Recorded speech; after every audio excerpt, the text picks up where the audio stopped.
আমাদের সাথে রয়েছেন মাওলানা মুফতি সোহাইবুর রহমান হামিদি শেখ। আমরা বিশ্ব মানবতার মহান মুক্তির দূত মোহাম্মদ রাসূলুল্লাহ সাল্লাল্লাহু আলাইহি ওয়াসাল্লামকে নিয়ে আলোচনা শুনছিলাম। তিনি তো ছিলেন আমাদের আদর্শ, তিনি কিন্তু ছোটদেরও আদর্শ ছিলেন। রাসূল সাল্লাল্লাহু আলাইহি ওয়াসাল্লাম ছোটদের বিষয়ে তার কি কি আদর্শ রয়েছে বিষয়ে আপনি কথা বলবেন? জি মুহতারাম, বারাকাল্লাহু ফি হায়াতিক। নবী করিম সাল্লাল্লাহু আলাইহি ওয়াসাল্লাম পৃথিবীতে এসেছেন মুক্তির দূত হিসাবে, আলোর হিসাবে। নবী করিম সাল্লাল্লাহু আলাইহি ওয়াসাল্লাম যখন পৃথিবীতে এসেছেন তখন কিন্তু দুনিয়াটা জাহিলি যুগে ছিল। আল্লাহ রাসূল সাল্লাল্লাহু আলাইহি ওয়াসাল্লাম পৃথিবীতে আসলেন, লাকাদ কানা লাকুম ফি রাসূলিল্লাহি উসওয়াতুন হাসানাহ, উত্তম চরিত্র নিয়ে, উত্তম সুন্দর জীবন নিয়ে তিনি আমাদের মাঝে আসলেন।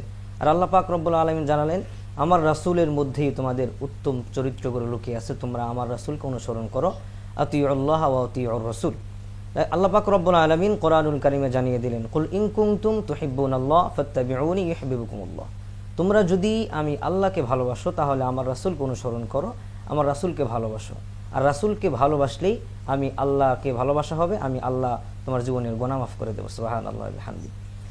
নবী করিম সাল্লাল্লাহু আলাইহি সাল্লামের একজন ঘনিষ্ঠ সাহাবী হযরত আনাস রাদিয়াল্লাহু তাআলা আনহু, তিনি বলতেছেন যে নবী করিম সাল্লাল্লাহু আলাইহি সাল্লাম তিনি আমাকে বলতেছেন, হে আনাস, তুমি যদি সকাল থেকে সন্ধ্যা পর্যন্ত মনের মধ্যে অহংকার, হিংসা, ক্রোধ এইগুলো মুক্ত যদি সকাল থেকে সন্ধ্যা পর্যন্ত থাকতে পারো, তাহলে আমি রাসূল সাল্লাল্লাহু আলাইহি সাল্লামের এটা হচ্ছে একটি সুন্নাহ। এই সুন্নাহ যে ব্যক্তি, মান আহইয়া সুন্নতি ফাকাদ আহাব্বানি ওয়া মান আহাব্বানি কানা মাই ফিল জান্নাহ, আমি রাসূলের সাথে কিয়ামতের ময়দানে ব্যক্তি জান্নাতে থাকবে। সুবহানাল্লাহ। কি সুন্দর চরিত্র জীবন গঠন আমাদেরকে দিয়েছেন। নবী করিম সাল্লাল্লাহু আলাইহি ওয়াসাল্লাম যখন তার জীবনের 6 বছর অতিবাহিত হয়ে যায়, ওই সময় নবীজি সাল্লাল্লাহু আলাইহি সাল্লাম বন্ধুদের সাথে মাঠে খেলাধুলা করার জন্য যেতেন। ইতিহাসের মধ্যে পাওয়া যায় বন্ধুদের সাথে খেলাধুলা করার জন্য যেতেন, কিন্তু খেলাধুলা করতেন না। নবী করিম সাল্লাল্লাহু আলাইহি সাল্লামকে আমাদের মাঝে আইডল হিসাবে পাঠিয়েছেন। এর অন্যতম একটি বিষয় আমাদেরকে আল্লাহ দিয়েছেন, আল্লাহ তাআলা তাকে এতিম করে পৃথিবীতে পাঠিয়েছেন। কেন এতিম করে পাঠালেন? কারণ হচ্ছে আল্লাহ তাআলা যদি তার হাবিবকে, তার বন্ধুকে যদি এতিম করে না পাঠায়, তাহলে জাতির যারা এই মুশরিক আছে, ইহুদি আছে, তারা তো বলবে যে তার বন্ধুকে তিনি আপন করে বানিয়েছে, কোনো অভাব দেয় নাই, কোনো দুঃখ দেয় নাই, কোনো কষ্ট দেয় নাই, অযথা তার উম্মতের উপরে কষ্ট দিয়েছে। যে কারণে আল্লাহ তার বন্ধুকে এতিম করে পৃথিবীতে পাঠিয়েছেন। সুবহানাল্লাহ। নবীজি সাল্লাল্লাহু আলাইহি সাল্লাম সেই ছোট্ট জীবনে 6 বছর বয়সে সন্ধ্যাবেলায় যখন হয়ে যায়, তার মা খুঁজতেছে যে আমার আহমদ কোথায়, কোথাও তাকে খুঁজে পাওয়া যায় না।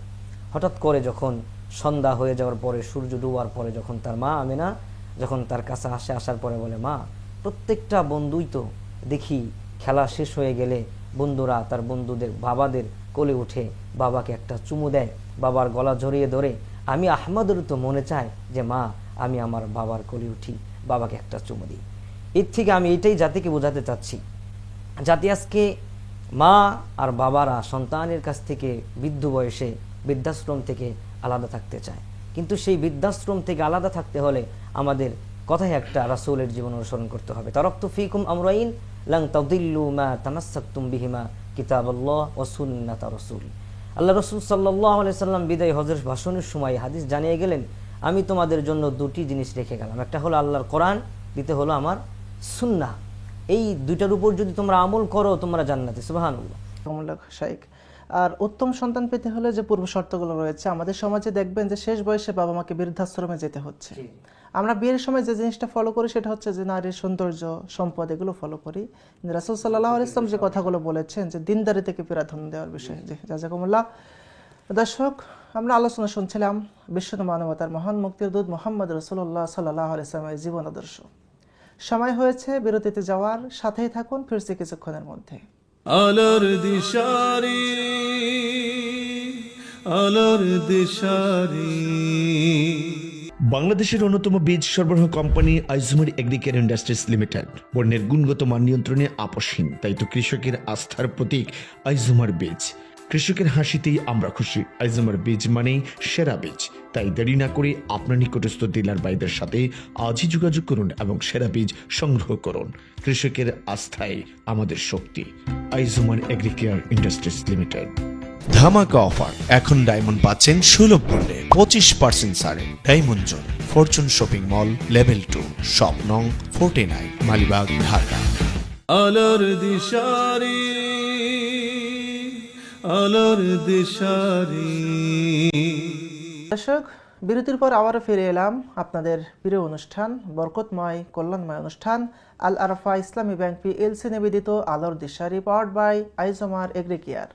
কো স্পন্সর হিসেবে আমাদের সাথে রয়েছেন হোমাম ল্যান্ড ডেভেলপমেন্ট এবং বেবি বাজার। আমরা আলোচনা শুনছিলাম বিশ্ব মানবতার মহান মুক্তির দূত মুহাম্মদ রাসূলুল্লাহ সাল্লাল্লাহু আলাইহি ওয়াসাল্লামের জীবন আদর্শ নিয়ে।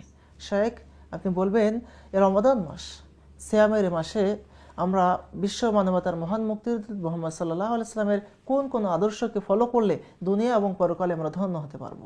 আলহামদুলিল্লাহ, মুহাম্মদ রাসূলুল্লাহ সাল্লাল্লাহু আলাইহি সাল্লাম সম্পর্কে আমরা যে আলোচনাগুলো করতেছিলাম, সুন্দর একটি কথা আল্লাহ রাব্বুল আলামিন কোরআনুল কারীমের সূরাতুল আহজাব 33 নম্বর সূরা 21 নম্বর আয়াতে আল্লাহ তাআলা বলেছেন যে লাকাদ কানা লাকুম ফি রাসূলিল্লাহি উসওয়াতুন হাসানাহ, তোমাদের জন্য সবচেয়ে উত্তম আদর্শ তোমাদের নবী মুহাম্মদ সাল্লাল্লাহু আলাইহি সাল্লামের মধ্যে দেয়া হয়েছে।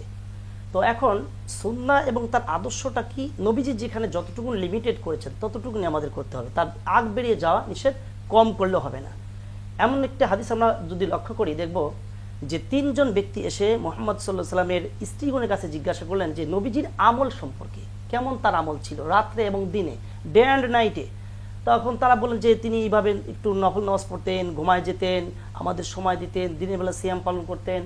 তখন তারা 3 জন বলল যে না, এত কম ইবাদত করলে আমাদের চলবে না, কারণ নবীজির ক্ষেত্রে স্বাভাবিক, আর তার আগের এবং পরে সব গুনাহ আল্লাহ মাফ করে দিয়েছেন, তার জন্য স্বাভাবিক, কিন্তু আমাদের আরো বেশি ইবাদত করতে হবে।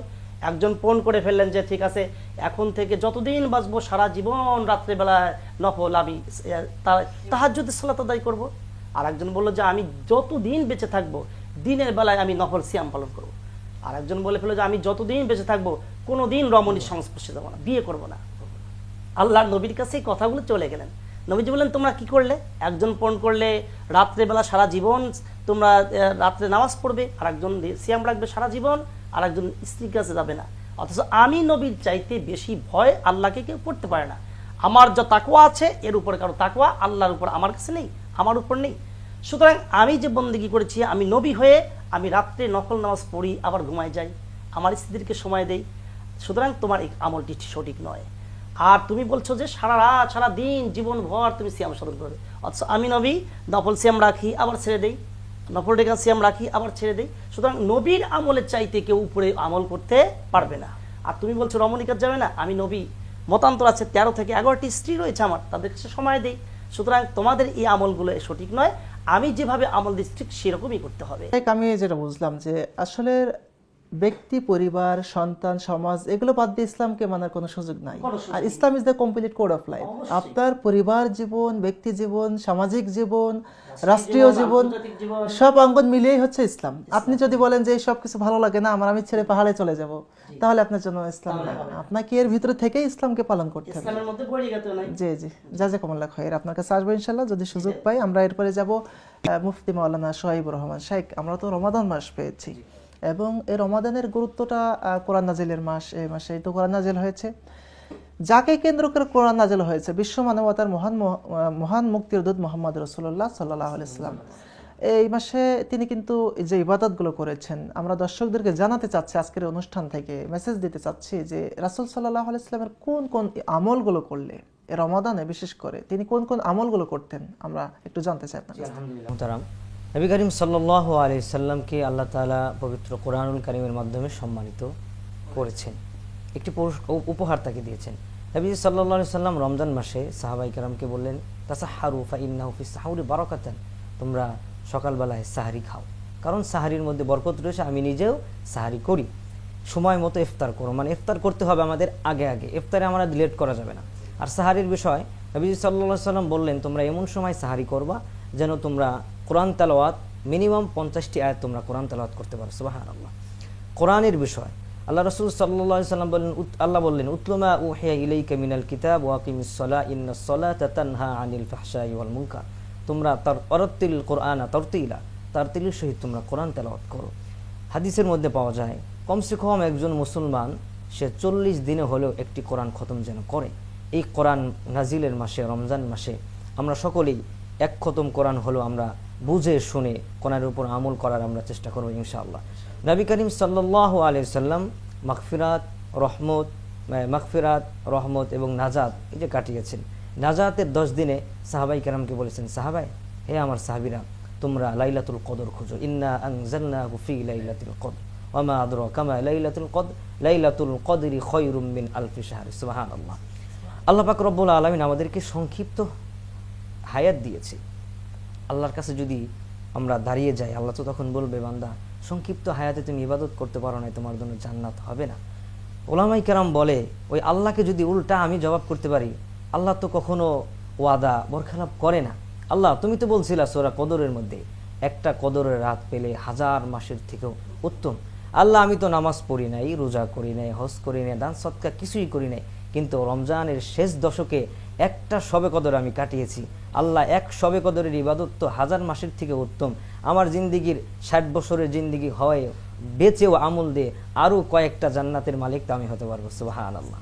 আল্লাহ তখন বান্দার প্রতি খুশি হয়ে যায়, আমার বান্দা তো কোরআন দিয়ে আমাকে প্রশ্ন করেছে, আমার বান্দা কোরআন দিয়ে আমাকে জবাব দিয়েছে, আমার বান্দাকে জান্নাত না দিয়ে এখানে আমি পারবো একটু না। অ্যাড করতে চাই যে এখানে কিন্তু রাসূলের সুন্নাহ হলো 10 দিন ইতিকাফ করা, জি, জি। কিন্তু ট্র্যাডিশনালি দেখা যায় আমাদের দেশে 1 দিন কেউ ইতিকাফ করে বা 3 দিন করে, আসলে কিন্তু ইতিকাফের মান তখন সেটা পরিপূর্ণতা 10 দিন পায় না। ইতিকাফের মানেই 10 হচ্ছে দিন খুঁজতে ইতিকাফ হবে। মানেই হলো সেখানে অবশ্যই সে লাইলাতুল কদর পেয়ে যাবে। নবীজি বলছেন যে তোমরা কিন্তু বেজোর নির্দিষ্ট রাতে, কোনো দিন বেজন খুঁজে পাওয়া রাতে যাচ্ছে তোমরা না। ইতিকাফগুলো জি, জি। খুঁজো।